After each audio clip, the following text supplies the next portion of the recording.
sore teman-teman, hai semuanya. Bagaimana kabar kalian? Semoga kalian tetap sehat dan terhindar dari segala penyakit.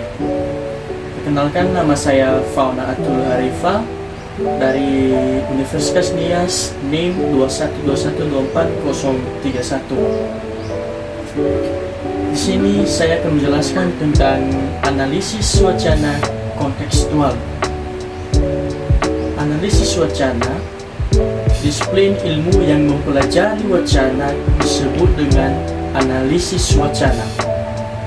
Menurut Darsujono dalam Mulyana tahun 2005 halaman 1, analisis wacana merupakan kajian yang meneliti bahasa baik dalam bentuk lisan maupun tulisan.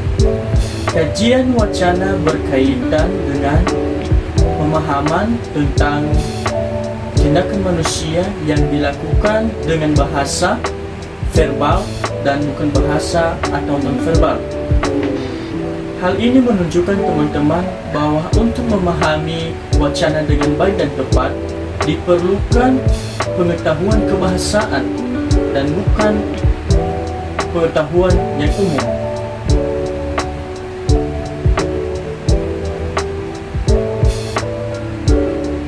Yang penting dalam analisis wacana adalah makna yang ditunjukkan oleh struktur teks. Makna kata dalam analisis wacana adalah praktik yang ingin dikomunikasikan sebagai suatu strategi. Selanjutnya juga dinyatakan bahwa koherensi dalam analisis wacana ini adalah jalinan antara kata, proposisi, atau kalimat. Dua buah kalimat atau proposisi yang menggambarkan fakta berbeda dapat dihubungkan dengan memakai koherensi, sehingga fakta yang tidak berhubungan sekali dapat menjadi berhubungan ketika komunikator menghubungkannya. Berdasarkan pemaparan para ahli yang sudah saya jelaskan, yang sudah disebutkan bahwa analisis wacana merupakan kajian yang meneliti bahasa baik dalam bentuk lisan maupun tulisan. Analisis lebih mementingkan makna dengan melihat bahasa dalam teks, konteks secara bersama-sama dalam suatu komunikasi. Jenis analisis wacana. Nah, dalam hal ini teman-teman, yang pertama ada wacana representasi. Jenis wacana ini bersifat positivistik, modernisme. Peneliti terpisah dari objek yang meneliti dan mempersepsi objek serta membuat representasi realitas dalam bentuk pengungkapan bahasa dan tidak bersifat kritikal. Yang kedua ada wacana pemahaman. Nah, wacana pemahaman ini bersifat interpretif, modernisme, antara peneliti dengan objek atau realitas yang diteliti dan tidak terpisah. Realitas didefinisikan oleh peneliti melalui interaksi antara yang mengetahui atau subjek peneliti atau informal dengan pengetahuan atau terutama dari sumber-sumber literatur. Peneliti menstruktur observasi yang diketahui atau realita dan tidak bisa bersifat kritikal. Yang selanjutnya wacana keraguan-raguan, yang dimana wacana keraguan-raguan ini yaitu bersifat struktural dan kritikan modernisme. Peneliti mengkonstruksi realitas berdasarkan framing dan social argument dan bersifat kritikal. Yang terakhir wacana postmodernisme. Jenis wacana ini teman-teman bersifat konstruktural dengan menolak segala social arrangement dan bersifat kritikal. Konteks. Kita masuk pada konteks. Yang dimaksud dengan konteks ini adalah bagian suatu uraian atau kalimat yang dapat mendukung atau mendapat kejelasan makna situasi yang ada hubungannya dengan struktur kejadian. Sementara menurut Purwo tahun 2001 halaman 4 menjelaskan bahwa konteks adalah pijakan utama dalam analisis pragmatik. Konteks ini meliputi penutur dan penutur, tempat, waktu, dan segala sesuatu yang terlihat di dalam uraian tersebut.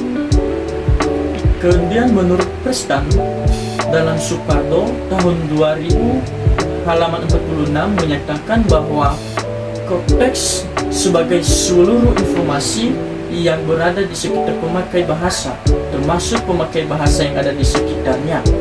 Hal-hal seperti situasi, jarak tempat dapat merupakan konteks pemakaian bahasa.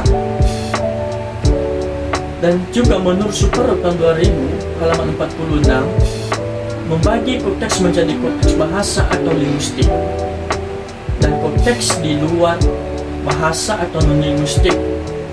Artinya, konteks bahasa berupa unsur yang membentuk struktur lahir, yaitu bunyi, kata, kalimat, dan ujaran atau teks. Konteks non-bahasa juga adalah konteks yang tidak termasuk unsur kebahasaan. Contohnya, tindakan atau perilaku. Di dalam konteks ada dua jenis konteks, yaitu konteks linguistik dan non-linguistik. Saya akan memberikan contoh linguistik, yaitu ada sebuah kalimat yang menyatakan bahwa apa yang kamu katakan itu telah membuat ibu kecewa. Referensi kata itu teman-teman diperoleh dari tuturan yang sudah dituturkan mitra. Mengapa referensi kata itu diperoleh dari tuturan mitra tutur sebelumnya? Bisa saja mitra tutur sebelumnya mengucapkan kata-kata yang tidak enak didengar oleh ibunya, sehingga ibunya kecewa akan dengan hal itu. Seperti dalam hal situasi marah atau situasi tidak bersahabat, karena konteks itu termasuk ada pesapa, penyapa, dan juga situasi.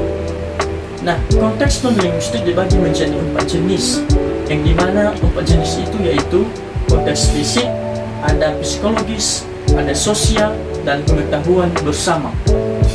Saya akan menjelaskan satu persatu dari keempat non-linguistik itu, yaitu yang pertama konteks fisik, yang berhubungan dengan di mana komunikasi terjadi, objek apa saja yang ada, dan aktivitas apa saja yang terjadi. Dengan kata lain teman-teman, konteks fisik adalah referensi yang dapat dipersepsi langsung oleh indera manusia karena hadir di sekitar tuturan. Referensi tersebut dapat diketahui oleh peserta tutur dengan cara melihat, mendengar, dan merasakan, menyentuh, dan lain sebagainya sesuai dengan apa yang dilihatnya. Contohnya, kita ketemu di sini ya, nanti malam pukul 7. Jadi yang menjadi referensinya di situ teman-teman itu tempat dan waktu.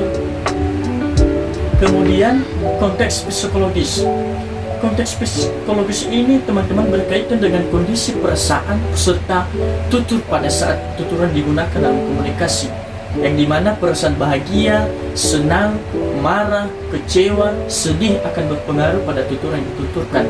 Di mana pengetahuan akan kondisi psikologis ini peserta tutur sangat penting dimiliki oleh agar dapat memahami, menjelaskan, dan sebagainya. Contohnya luar biasa, yang dimana makna luar biasa ini yaitu maknanya sangat tergantung pada perasaan oleh penuturnya, oleh yang mengucapkan kata tersebut. Yang selanjutnya konteks sosial.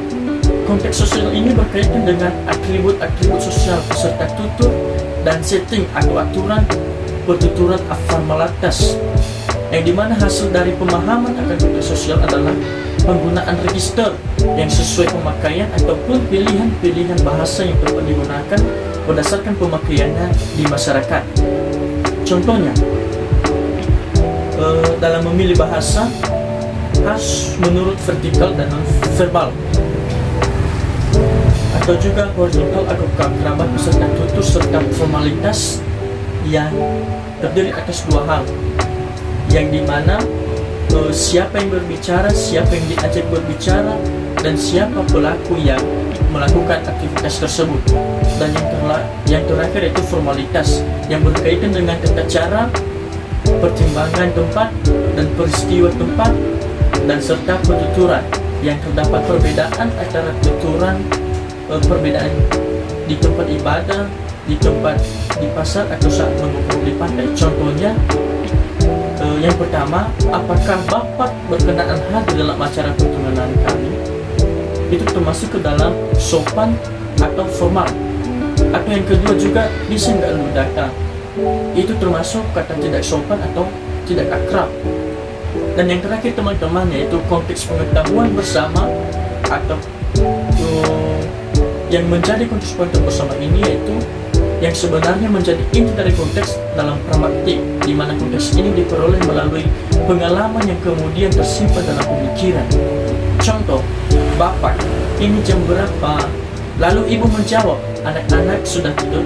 Tidur kok Pak. Jadi percakapan antara bapak dan ibu ini adalah contoh yang dapat menjelaskan sumbangan konteks pengetahuan bersama. Ya. Jadi meskipun jawaban ibu nampak tidak ada hubungannya dengan pertanyaan bapak, keduanya memiliki pengetahuan bersama akan maksud tuturannya masing-masing. Ibu memahami apa yang disampaikan oleh bapak, apa yang dipertanyakan oleh bapak tersebut. Jadi itulah sekilas penjelasan tentang bagaimana dengan analisis wacana dan juga jenis-jenis wacana, supaya teman-teman dapat mengetahui atau jelas cara penjelasan saya ini. Semoga bisa menjadi manfaat untuk kita ke depan dalam memperoleh pembelajaran. Sekian penjelasan dari saya ucapkan terima kasih.